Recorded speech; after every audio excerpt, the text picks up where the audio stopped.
واجب تو وہ ہے جو منت کا اعتکاف ہے. کسی آدمی نے کہا کہ میرا فلانا کام ہو گیا تو میں 2 دن کا اعتکاف کروں گا یا 1 دن کا اعتکاف کروں گا یا 1 ہفتے کا اعتکاف کروں گا, تو یہ اعتکاف تو واجب ہے اس کے اوپر.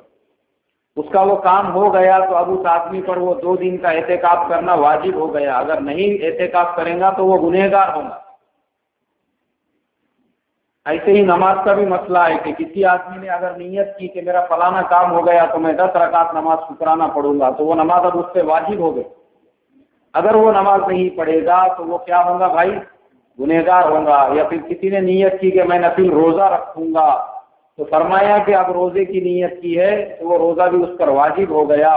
جب تک وہ روزہ نہیں رکھے گا تو پھر وہ اگر نہیں رکھے گا تو گنہگار ہوگا, اس کو رکھنا پڑے گا. کیوں؟ اس لیے کہ یہ منت کا روزہ تھا, اس لیے کہ یہ منت کی نماز تھی, اس لیے کہ یہ منت کا اعتکاف تھا.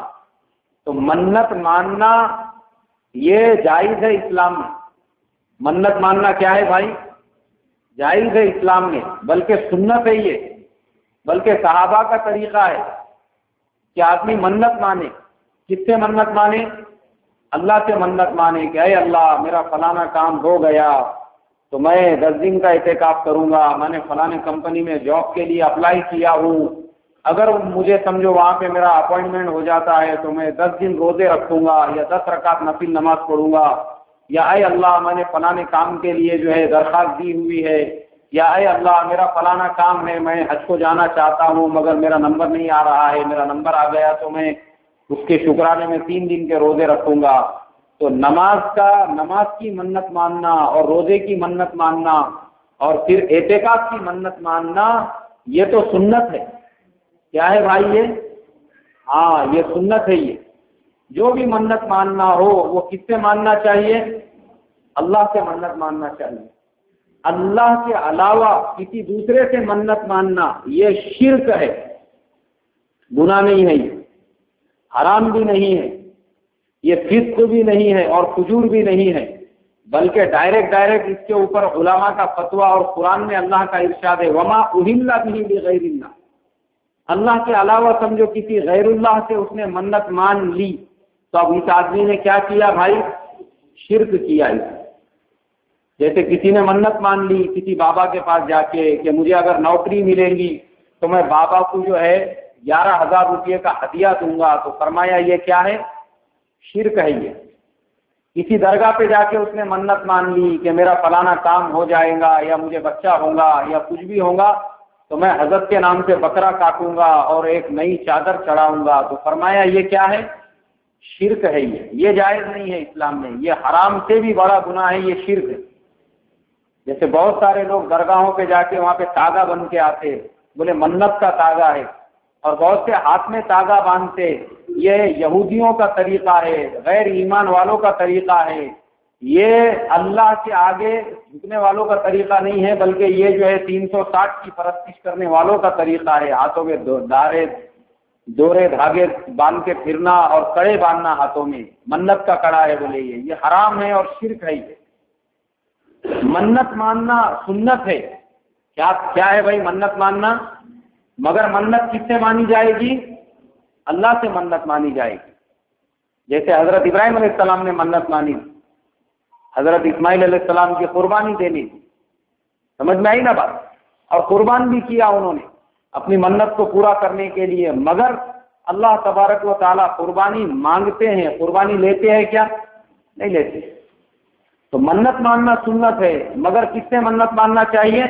صرف ایک اللہ سے منت ماننا چاہیے. اور پھر دیکھو اللہ سے منت مان کے دیکھو آپ کا کام کیسے پورا نہیں ہوتا. ہمارے زمانے میں بہت سارے بچوں کو جو ہے بال نہیں کاٹتے ان کے.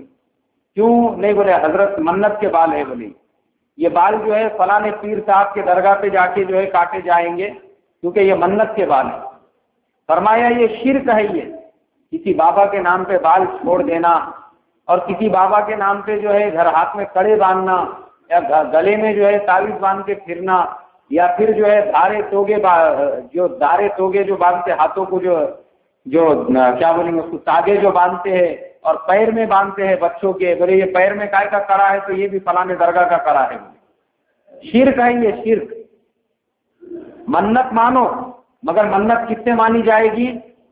ایک اللہ سے منت مانو. ارے وہ اللہ جس اللہ نے ساتوں زمین بنائے، آسمان بنائے، وہ اللہ آسمان سے بارش برساتا ہے، وہ اللہ جو ہے سورج کو روزانہ اگاتا ہے، وہ اللہ زمین سے غلے کو اگاتا ہے، اس اللہ نے بغیر باپ کے حضرت مریم علیہ السلام کو اولاد دی، اس اللہ نے چھری سے جو ہے حضرت اسماعیل علیہ السلام کے ذبح ہونے سے بچایا، اس اللہ نے حضرت ابراہیم علیہ السلام کی آگ سے حفاظت کی کہ اسی آگ کو اللہ نے جو ہے گلستان بنا دیا. تو وہ اللہ تبارک و تعالیٰ کہ تمہاری میری منت کو پورا نہیں کر سکتے؟ ارے کر سکتے یا نہیں کر سکتے؟ اور ہر ایک کی منت بتا دی اللہ نے قرآن میں. کسی کو اولاد نہیں ہو رہی ہے تو اس کی بھی منت ہے کہ وہ حضرت زکریہ علیہ السلام کی دعا کرے اللہ تعالیٰ سے ہر فرض نماز کے بعد 11 مرتبہ. اور کسی کو صرف لڑکیاں ہوتی ہے تو فرمایا کہ وہ اسقاط حمل نہ کرے بلکہ لڑکے کے لیے بھی اللہ سے دعا مانگے کہ اے اللہ مجھے نیک اولاد، نیک لڑکا عطا فرما. اس کی بھی قرآن میں دعا. حضرت ابراہیم علیہ السلام نے جو اللہ تعالیٰ سے دعا کی تھی ربی حبلی من الصالحین، تو پھر ان کو بشارت دی گئی فبشرناہ بغلام حلیم، پھر ہم نے تم کو ایک نیک لڑکے کی خوشخبری دے دی اللہ فرماتے، اور ایک سمجھدار اور بردبار لڑکے کی خوشخبری دے دی. اس کی بھی اللہ نے دعا کی.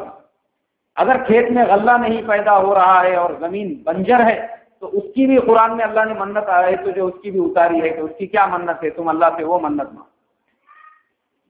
ہر ایک کی اللہ تعالیٰ نے ہر ایک کی، تم جس لائن سے پریشان ہو اس لائن کی منت کائے میں موجود ہے بھائی، قرآن اور حدیث میں موجود ہے. اس کے لیے اللہ نے فرمایا کہ تم کو اللہ کو اور اس کے رسول کو چھوڑ کر کسی بابا کے پاس جانے کی یا کسی درگاہ پہ منت ماننے کو جانے کی ضرورت ہے کیا؟ ضرورت ہی نہیں ہے. ارے اللہ سے منت مانو، اللہ فرماتے ہیں. اور جو اللہ سے منت مانتا ہے خدا کی قسم اللہ تبارک و تعالیٰ اس کی منت کو کیا فرماتے ہیں بھائی؟ پورا فرماتے ہیں. ایک نوجوان وہ بیچارے بہت پہلے فیشنیبل زندگی گزارتے تھے، ایک دم فیشنیبل ان کی زندگی تھی. والد صاحب کی اکلوتی اولاد اور کروڑوں کی پراپرٹی، جیسی گاڑی بولے والد صاحب نے ویسی گاڑی دلا کے دے دیے، جیسا ان کا رہن سہن، جہاں جانے کا کوئی ان کو روک ٹوک نہیں. تو ایسی ان کی زندگی گزرتی تھی. مگر ایک مرتبہ ایسا ہوا اور وہ دوسرے خیالات کے تھے، مگر اس مسجد میں جو امام صاحب تھے ماشاءاللہ وہ بیچارے دعوت کے کام میں لگے ہوئے تھے. انہوں نے پیار محبت سے اس بچے کے کاندھے پہ ہاتھ رکھ کے کئی دنوں تک مسلسل اس پہ محنت کرتے رہے، اور بڑی محنت کے بعد وہ 3 دن کے لیے تیار ہوا. کتنے دن کے لیے؟ 3 دن اللہ کے راستے میں جا کر آیا. تو دعوت کا کام سمجھ میں آیا، کیونکہ دعوت کا کام جو ہے نا یہ پریکٹیکل ہے. یہ جیسے بزرگان دین مثال دیتے ہیں کہ یہ کام پریکٹیکل کرنے کا ہے. آپ اس کی کتنی بھی فضیلت کسی کو بتائیں گے اور اس کی کتنی بھی اچھائیاں بیان کریں گے تو جس آدمی کے دل میں غلط فہمیاں پھیل چکی ہے اور پیدا ہو چکی ہے وہ دور نہیں ہوں گی. کیوں؟ اس لیے کہ جب تک وہ نکلتا نہیں اس کی غلط فہمیاں دور ہوتی ہے کیا بھائی؟ نہیں دور ہوتی. وہ نوجوان کا بھی یہی حال تھا. اس کے والد صاحب کسی دوسرے ذہن کے ذمہ دار تھے. انہوں نے کہا بولے بیٹا تو یہ کون سے لائن کو لگ گیا ہو، کس کے ناپ کو لگ گیا تھا؟ نہیں بولے ابا وہ مولانا نے بہت پیچھا پکڑے بولے میرا، اور انہوں نے بولے کم سے کم 3 دن ہمارے ساتھ میں چلو. اور وہ اس کے ذہن میں جو ہے طرح طرح کے سوالات، یہ کیوں ہے، یہ کہاں حدیث میں ہے، یہ کہاں قرآن میں ہے، یہ کہاں پہ سنت ہے، یہ کہاں پہ ایسا ہے، یہ ویسا ہے. اب وہ بہت سارے سوالات. انہوں نے بولے بھائی یہ تیرے سارے سوالات کا میں جواب دوں گا، تو 3 دن پورے ہونے کے بعد میں میرے سے یہ سوالات کرنا. بولے ٹھیک. اب گئے اللہ کے راستے میں. دیہاتوں کے اندر جانا ہوا. اب لوگوں کا حال دیکھے کہ یہاں پہ ہم شہر میں بڑی بڑی باتیں کر رہے ہیں، بڑے بڑے ہمارے کانفرنسیں ہو رہی ہے اور بڑے بڑے لیکچر اور سیمینار ہو رہے ہیں، اور بڑے بڑے ہائر ایجوکیٹڈ لوگ اس کے اندر آ کے جو ہے وہاں پہ لفظی کے جو ہے کیا بولیں گے اس کو شعلہ بیانی سے الفاظ سے کھیل رہے ہیں، اور جو ہے وہاں پہ بڑے بڑے مقالے پیش ہو رہے ہیں، اور خطابت و صحافت کی جو ہے وہاں پہ شعلہ بیانیاں ہو رہی ہے. اور دیہات میں آ کر دیکھے تو مسلمانوں کو یہ بھی نہیں معلوم ہے کہ اپن مسلمان ہیں اور دھوتی پہننا یہ غیروں کا طریقہ ہے. مسلمانوں کو یہ بھی نہیں معلوم ہے کہ دیہاتوں میں اتنا برا حال ہے کہ مسلمان جو ہے ان میں اور غیر میں کوئی فرق ہی نہیں پہچان سکتا. وہ بیچارے کو نماز روزہ معلوم ہونا تو یہ بہت آگے کی بات ہے. سارے اشکالات کا جواب مل گیا. 3 دن آنے کے بعد پھر کہنے لگے، کیونکہ دیکھو سمجھدار آدمی جو رہتا نا وہ حق بات کو فوراً ایکسیپٹ کر لیتا ہے. کیا کر لیتا ہے. اور جو ضدی ہوتا ہے یا جو کیا بولیں گے اس کو ہٹ دھرم ہوتا ہے اور جس کے دل میں پہلے سے اس نے طے کرے ہوا رہتا ہے کہ میرے کو یہ بات قبول ہی نہیں کرنے کا ہے، تو وہ کتنا بھی حق کو دیکھے وہ اپنے حق کو جو ہے وہ قبول نہیں کرتا، پھر وہ اپنی ضد پہ اڑا ہوا ہوتا ہے. لیکن یہ سمجھدار پڑھا لکھا نوجوان تھا، اس کے سمجھ میں آ گیا، پورے سوالات کے جوابات مل گئے. 3 دن کے بعد کہنے لگا مولوی صاحب اب مجھے سمجھانے کی ضرورت نہیں ہے، مجھے سارے سوال کے جوابات مل گئے الحمدللہ، میرا پورا ذہن کلیئر ہو گیا کہ واقعی میں یہی محنت ہے آج دنیا کے اندر جو حق کا کام کر رہی ہے. اس کے علاوہ باقی ساری محنتیں جو ہے جتنی بھی ہو رہی ہے وہ بھی دین کا کام کر رہے ہیں، مگر حق اگر اللہ پھیلائیں گا تو وہ کس کے راستے سے پھیلائیں گا؟ بولے یہ دعوت کی محنت کے راستے. اس کے بعد اس نے والد صاحب کو سمجھایا اور 1 ہفتے کے اندر ہی وہ 4 مہینے کے لیے اللہ کے راستے میں چلا گیا. اور 4 مہینے جانے کے بعد وہ مسجد ایسی تھی، اس مسجد میں جماعت بھی نہیں ٹھہرتی تھی، بہت بڑی مسجد تھی، ابھی بھی ہے وہ مسجد. وہاں پہ جماعت کو قیام کرنے کی بھی اجازت نہیں تھی، اور اللہ نے جو ہے ایک ترتیب سے دعوت کے امام کو وہ مسجد میں گھسا دیا تھا، اور انہوں نے جو ہے دعوت کے کام کی بات ہی نہیں کی ہے کبھی. انفرادی ملاقاتوں میں ہی وہ کام کرتے رہے، انفرادی ملاقات کر کے کچھ ساتھی تیار کیے اور ان کی جماعت لے کر گئے. اب جب یہ ساتھی بن کر آنے کے بعد ماشاءاللہ پھر وہ سمجھدار ساتھی تھا. انہوں نے مولانا نے کہا کہ اگر اور دعوت کو سمجھنا ہے تو 4 مہینے نکلنا پڑیں گے. اس نے بولا کوئی مسئلہ ہی نہیں ہے، بولے ہم تو حق پرست آدمی ہے، جب یہ کام سمجھ میں آیا تو پھر نکلنے میں کیا آ رہا ہے. والد صاحب کی ذہن سازی کی، پھر 4 مہینے گئے، اور 4 مہینے جب جا کر آئے تو زندگی کا نقشہ ہی بدل چکا تھا. جو نوجوان فیشنیبل لائف گزارتا تھا، جس کے پسند کی گاڑی جو مارکیٹ میں سب سے پہلی جو نئی گاڑی آتی تھی، نئی جو فیشنیبل بائک آتی تھی، جو خریدتا تھا، اللہ تبارک و تعالیٰ نے اس کے ذہن کو ایسا بدل دیا کہ پھر جب آیا 4 مہینے کے بعد تو اس کے چہرے پہ داڑھی، اس کے سر پہ ٹوپی، اس کے جسم کے اوپر جو ہے اللہ تبارک و تعالیٰ نے اس کے لباس کو بھی چینج کر دیا. اس کے جسم پہ ایک دم سیدھا سادہ لباس. اب وہ نوجوان آیا تو اس کی زندگی دیکھ کے تو پورے محلے والے بستی والے سب پریشان ہو گئے، اس کو کیا ہو گیا بھائی. اور اس کے جو بیٹھک کے نوجوان تھے ان کی بھی زندگیاں میں اس نے جو ہے محنت شروع کی. اور پھر کیونکہ وہ پاورفل آدمی تھے، ان کے والد صاحب جو ہے وہ ذمہ دار بھی تھے، اس نے کہا ہماری مسجد میں مرکز میں جا کے تقاضا رکھا، بولے ہماری مسجد میں بھی جماعت کو بھیجو، جماعت قیام کریں گی. کون قیام نہیں کرنے دیتا؟ میں دیکھتا ہوں. اب ماشاءاللہ وہ مسجد میں جماعت کا قیام بھی شروع ہو گیا، دعوت کی محنت بھی شروع ہو گئی، اور ہوتے ہوتے وہ دوسرے ذہن والوں کا مرکز تھا. اللہ نے باطل کو ایسا توڑا. اس کے بعد ایک وقت آیا کہ 1 مہینے میں وہاں سے 4 3 دن کی جماعتیں جاتی تھی. ہر 3 مہینے 4 مہینے کو چلے کی 4 مہینے کی جماعتیں چالو تھی. اور آج وہاں پہ اللہ نے 100% دعوت کا کام بنایا، مطلب دعوت کا ماحول بنا دیا. میں یہ پوری تفصیل بیچ میں آ گئی. میں اصل میں جو مین منت کی بات آپ کو بتانے والا تھا وہ یہ تھی کہ وہ جو نوجوان ہے، اب وہ ایک دن مطلب میرا وہ ہم لوگوں کا شہر ہوتا ہے، کچھ ضرورت کا سامان خریدنے کا ہے تو وہیں جانا پڑتا تھا. اب میرے کو کچھ ضرورت کا سامان تھا، وہ خریدا میں نے، اور خریدنے کے بعد میں جو ہے آنے لگا. اب میں عشاء کی نماز اکثر وہ مسجد میں ہماری ہوتی تھی، عشاء کی نماز پڑھا تو وہ نوجوان سے ملاقات ہوئی، میرے ان سے بھی اچھے تعلقات.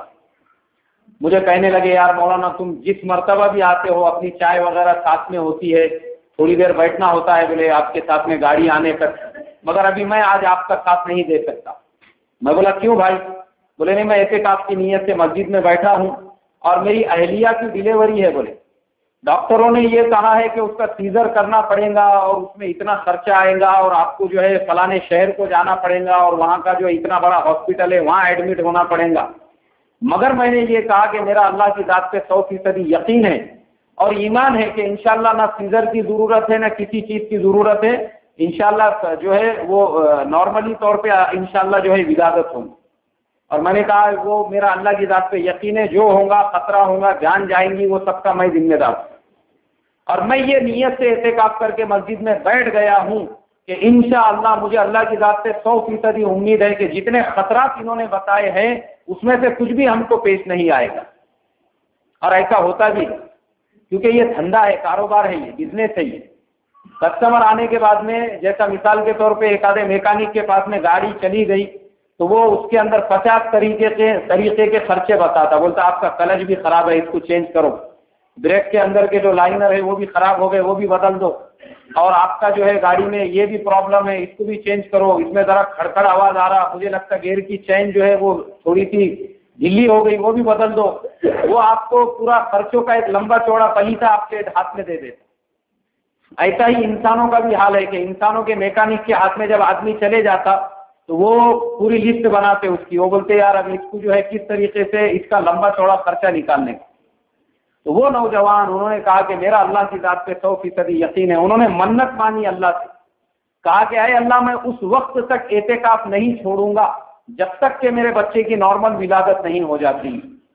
اور وہ مسجد کے اندر منت مان کے اور نیت کر کے بیٹھ گئے، اور بیٹھنے کے بعد میں بھی اپنا ٹرین میں بیٹھ گیا، اور جب میں ہمارے گاؤں میں پہنچا اس کے آدھے گھنٹے کے بعد ان کا فون آیا اور کہنے لگے کہ مولانا اللہ تبارک و تعالیٰ نے میری منت کو قبول کر لیا الحمدللہ، بغیر کسی سیزر کے، بغیر کسی خرچے کے، بغیر بڑے ہاسپٹل کے، نارمل جو ہمارا ہاسپٹل تھا اسی میں جو ہے نارملی ولادت ہوگی۔